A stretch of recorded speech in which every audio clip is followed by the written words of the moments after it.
wabarakatuh. Kembali lagi ya sama saya Sowiji Koko. Kali ini saya akan sedikit berbagi tentang cara mengobati penyakit lambung kronis. Sebetulnya penyakit lambung itu ada 7. Nah, saya ambil ini yang parahnya. Penyakit lambung itu ada 7. Yang pertama itu peradangan di lambung, yaitu obatnya mudah. Kemudian iritasi lambung, kemudian tukak lambung, yang ketiga. Yang keempat itu lambung bocor. Nah, yang kelima lambung sembelit. Yang keenam lambung akut. Yang ketujuh lambung kronis. Nah ini saya mau sedikit berbagi tentang cara mengobati sakit di lambung kronis. Sebelumnya sebelum kita membuat ramuan, kita harus tahu dulu ciri atau gejala dari sakit lambung kronis itu. Yang pertama itu kalau kita masuk makanan rasa mual. Nah, itu yang pertama. Setiap masuk makanan itu nggak bisa terima.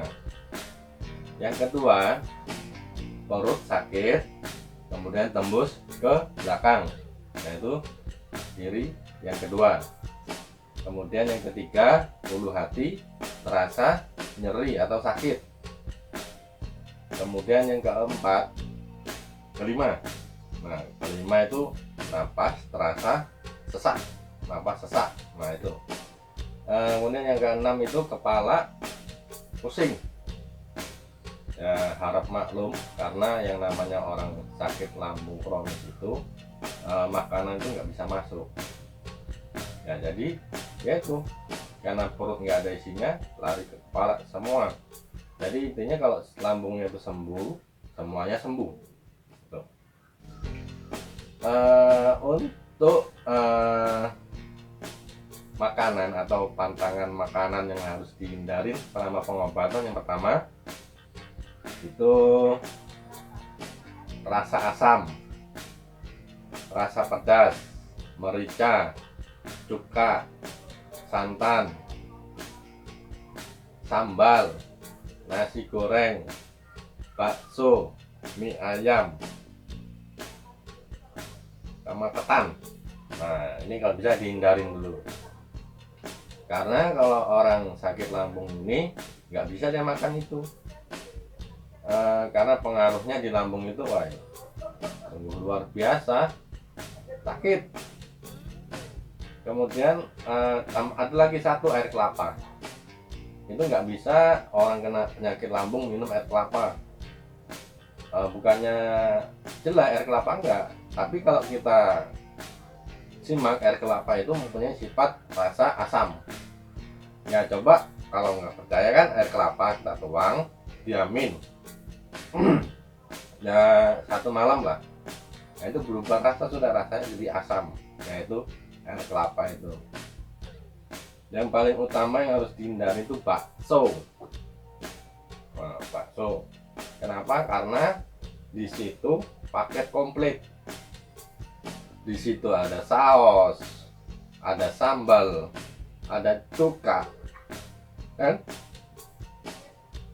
Ada jeruk. Nah, ada merica. Nah, ada 5 sudah di sini semua. Gitu. Nah, jadi kalau bisa makanan itu dihindarin dulu selama pengobatan. Kemudian jika teman-teman merasa ulu hati sakit gitu kan, atau asam lambung naik, cepet-cepet ambil gula merah.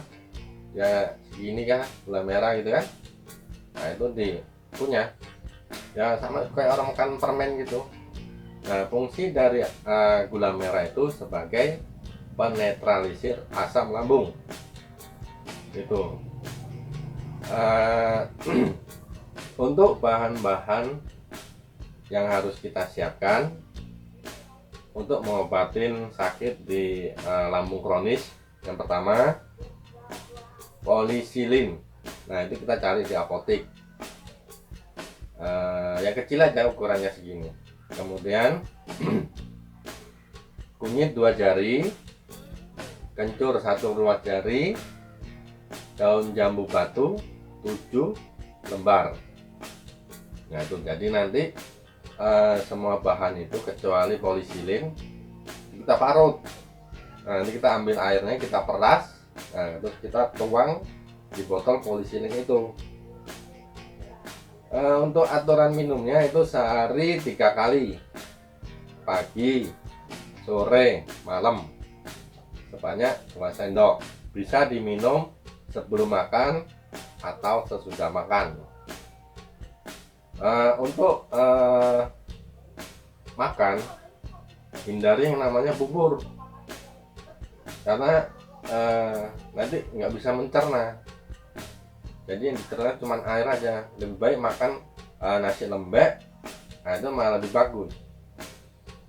Nah itu kemudian sudah, kemudian kita membuat ramuan untuk sakit lambung kronis. Bagaimana cara membuatnya?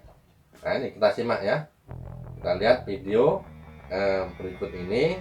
Semoga bermanfaat. Nah semoga yang sakit ini sembuh dan semoga membawa kebaikan. Nah mari kita simak.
Ya, itulah tadi cara membuat ramuan untuk pengobatan di lambung kronis.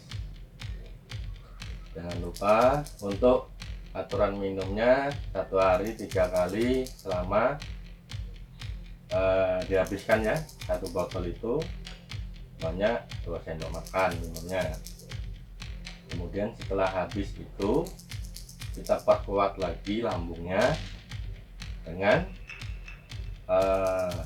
kunyit kuning 2 jari dengan gula merah 2 sendok makan. Nah jadi kunyit kuning itu kita parut ya, kita peras,